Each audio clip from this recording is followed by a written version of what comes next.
نبی پاک صلی اللہ علیہ وسلم کے فرمان سے اس کو آغاز کرتا ہوں۔ نبی کریم رؤوف الرحیم صلی اللہ علیہ وآلہ وسلم نے ارشاد فرمایا، نبی پاک صلی اللہ علیہ وسلم کے خوبصورت فرمان سے اس کو آغاز کرتے ہیں ماشاءاللہ۔ مہمان گرامی، علماء، سادات گرام تشریف نہیں آتے، آپ پوری توجہ دیں میرے طرف۔ نبی پاک صلی اللہ علیہ وسلم نے ارشاد فرمایا، من صلی علیہ صلاۃ واحدۃ صلی اللہ علیہ اشرا۔ آقا علیہ السلام نے ارشاد فرمایا، جو بندہ میری ذات پر ایک مرتبہ بھی نکات کرتا ہے، اللہ تعالیٰ 10 نعمتوں کا نزول فرماتا ہے۔ نبی پاک علیہ السلام نے ارشاد فرمایا، اے صحابہ تم بتاؤ سب میں سے امیر شخص کون ہے؟ امیر شخص کون ہے؟ صحابہ نے کہا، یا رسول اللہ صلی اللہ علیہ وسلم، حضرت عثمان غنی امیر ہے۔ نبی پاک صلی اللہ علیہ وسلم نے فرمایا، ٹھیک تم نے کہا، لیکن مجھے بتاؤ سب سے امیر کون ہے؟ تو صحابی نے عرض کی، یا رسول اللہ، حضرت عبدالرحمن بن عوف بڑے امیر ہیں۔ آقا علیہ السلام نے ارشاد فرمایا، تم نے ٹھیک کہا، لیکن مجھے بتاؤ سب سے زیادہ امیر کون ہے؟ سب سے زیادہ امیر کون ہے؟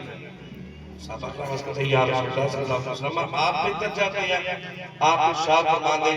نبی پاک علیہ السلام نے ارشاد فرمایا، جس کو جتنا قرآن آتا ہے وہ سب سے زیادہ امیر ہے۔ جو سب سے زیادہ قرآن جانتا ہے وہ سب سے زیادہ امیر ہے۔ نبی پاک علیہ السلام نے ایک مرتبہ صحابہ کو فرمایا، صحابہ کیا میں تمہیں بتاؤں نہیں سب سے زیادہ سخی کون ہے؟ سب سے زیادہ سخاوت کرنے والا، سب سے زیادہ سخی کون ہے؟ صحابہ نے کہا، جی یا رسول اللہ۔ نبی پاک علیہ السلام نے فرمایا، اللہ اجود الاجود۔ فرمایا، تمام شخصوں میں سے سب سے سچی ذات اللہ رب العزت کی ذات ہے۔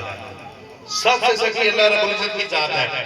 نبی پاک علیہ السلام نے آگے پھر اپنے لب کھولے، یہ اپنے لبوں کو گدی اور میٹھے میٹھے جملے آقا علیہ السلام نے ارشاد فرمایا، وَأَنَا أَجْوَدُ وَلَدِ آدَمَ۔ اور تمہیں بتاؤں رب اللہ کی ذات کے بعد کائنات میں سب سے زیادہ سخی کون ہے؟ حضرت کی جی یا رسول اللہ۔ فرمایا، وَأَنَا أَجْوَدُ وَلَدِ آدَمَ۔ حضرت آدم علیہ السلام کی اولاد سے سب سے زیادہ رب ذوالجلال کی ذات ہے سب سے زیادہ سخی، اور رب ذوالجلال کی ذات کے بعد کائنات میں سب سے زیادہ سخی میں محمد کی ذات ہے۔ آگے تسلسل جاری رکھا اور فرمایا، اجود من بعدی۔ اور صحابہ جانتے ہو میرے پاس سب سے زیادہ سخی کون ہے؟ میرے پاس سب سے زیادہ کائنات میں سخی کون؟ جی یا رسول اللہ۔ فرمایا، رجلا علم علما ونشر علمہ۔ فرمایا، میرے پاس سب سے زیادہ سخی وہ ہوگا جو سب سے زیادہ قرآن جاننے والا ہوگا، قرآن سیکھنے والا ہوگا، قرآن کی تعلیم کو عام کرنے والا ہوگا، قرآن آگے لوگوں کو بتانے والا ہوگا، قرآن کی دین کی علم سیکھنے والا ہوگا، سکھانے والا ہوگا۔ فرمایا، خیرکم من تعلم القرآن وعلمہ۔ فرمایا، تم میں سے بہترین شخص وہ ہے جو سب سے زیادہ قرآن جاننے والا ہے اور قرآن کی تعلیم کو عام کرنے والا ہے۔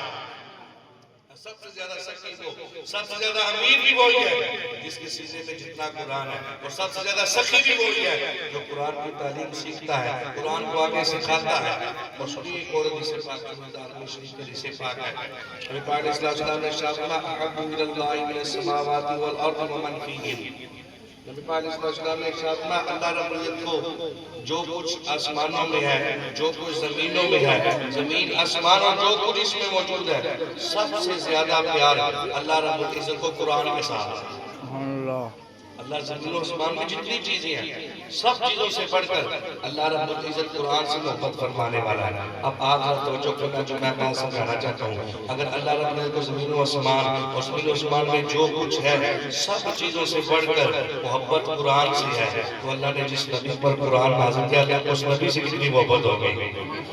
اللہ رب العزت اس نبی سے کتنی محبت کرتا ہوگا۔ اور توجہ کرنا، اگر رب ذوالجلال کو اس نبی سے محبت ہے تو جس بچے نے آج سینے میں قرآن پاک کو محفوظ کر لیا، اللہ کو یہ بچہ کتنا پیارا لگا۔ اللہ رب العزت کو یہ بچہ کتنا پیارا ہوگا جس نے سب سے قیمتی چیز، اللہ کی سب سے پیاری اور سب سے محبوب چیز کو اپنے سینے میں محفوظ کر لیا۔ یہ قرآن کا اعزاز ہے کہ قرآن آج بچے کو جا رہے ہیں۔ پہلے جو کتابیں نازل اور صاحب کتاب نبی کو فقر کر کتاب یاد تھی، لیکن قرآن کا یہ اعزاز ہے۔ اور قرآن وہ ہے کہ میں لو انزلنا ھذا القرآن علی جبل لرأیتہ خاشعا متصدعا من خشیۃ اللہ۔ اگر یہ پہاڑوں پر نازل ہوتا نا تو پہاڑ ریزہ ریزہ ہو جاتے ہیں، قرآن کی جلال کو برداشت نہ کر سکتے تھے۔ نبی پاک صلی اللہ علیہ وسلم کے سینے پر اترا اور نبی پاک صلی اللہ علیہ وسلم کا فیض جاری ہوا تو آج بچے بچے کو اللہ کا قرآن یاد ہے۔ یہ جو قادیانی بدبخت آیا نا، یہ آپ کی بات بیان کر کے بیان کرنا، اس نے بڑی کوشش کی، اس نے کہا کہ قرآن کو مسلمانوں میں ختم کرو، اگر تم نے اپنا قبضہ کرنا ہے، اگر قادیانیت پھیلانی ہے تو قرآن کو ان میں ختم کرو۔ تو انہوں نے کیا کیا، وہ جو نسخے ہمارے پاس لکھے ہوئے تحریر شدہ قرآن پاک ہے، انہوں نے معاذلہ سما معاذلہ جلانا شروع کر دیا، نہروں میں بہانا شروع کر دیا، یہ سلسلہ انہوں نے شروع کر دیا۔ حضرت پیر میر نثار رحمۃ اللہ تعالیٰ علیہ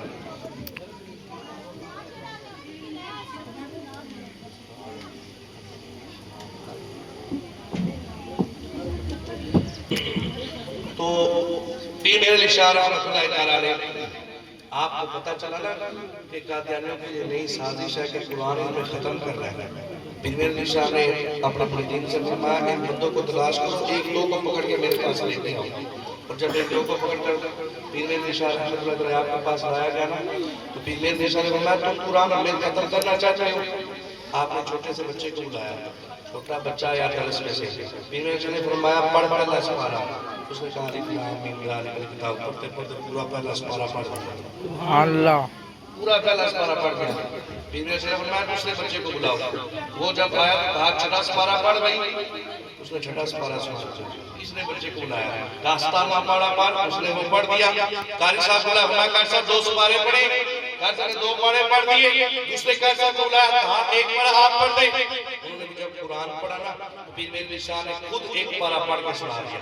تو پیر میر نثار نے فرمایا تم ہمیں یہ قرآن ختم کرنا چاہتے ہو، یہ جو تحریر شدہ ہے یہ تو ختم کر سکتے ہو، لیکن جو ہمارے سینوں میں لکھا ہوا ہے اس کو کس طرح ختم کر سکتے ہو؟ جو ہمارے سینوں میں محفوظ ہے وہ تو ختم نہیں کر سکتے، تم چلانا شروع کر دو، بہانا شروع کر دو، ہم لکھنا شروع کر دیں گے، دیکھ لیتے ہیں آپ کی چیز ہوتی ہے یا ہماری چیز ہوتی ہے۔ فرمایا اللہ نے یہ احساس دیا ہے اور اللہ نے اس قرآن کی حفاظت کا ذمہ اپنے ذمہ کرم پہ دیا، وَإِنَّا نَحْنُ نَزَّلْنَا الذِّكْرَ وَإِنَّا لَهُ لَحَافِظُونَ۔ فرمایا تم مٹاتے جاؤ، ہم لکھتے جائیں گے، اللہ کے کرم سے جیت ہماری ہی ہوگی۔ نعرہ تکبیر، نعرہ رسالت، نعرہ تحقیق، نعرہ حیدری۔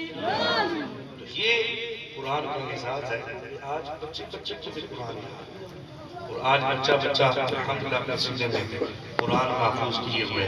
دعا ہے اللہ رب العزت اس بچے کو حفظ قرآن بعمل حفظ قرآن بنائے، بعمل عالم دین بنائے۔ اللہ رب العزت اس بچے کو ہم سب کے لیے ذریعہ نجات بنائے، ذریعہ مطلب فرمائے۔ اس بچے کی ایک سیکھ ہے کہ میں آپ کے سامنے بیان کرنا ضروری سمجھتا ہوں کہ یہ ماشاءاللہ وہ بچہ ہے حضرت شاہ صاحب، یہ ہر محفل میں بھی ایسا ذکر نہیں ہوتا اور ہر جگہ بھی نہیں ہوتا۔ یہ وہ بچہ ہے جس کو میں نے ایک مرتبہ کہا نا بیٹا تم نے کل 50 لائنیں سنانی ہیں، اس نے ایک مرتبہ نہیں کہا کرتا 50 کو نیچا نہیں کرنا، میں کہا ٹھیک استاد جس وجہ 50 سنانا۔ میں نے اس کو کہا کل تم نے 3 پارے میں سنانے ہیں، اس نے کہا 3 ہی سنانا اور 3 سنائے بھی ہیں۔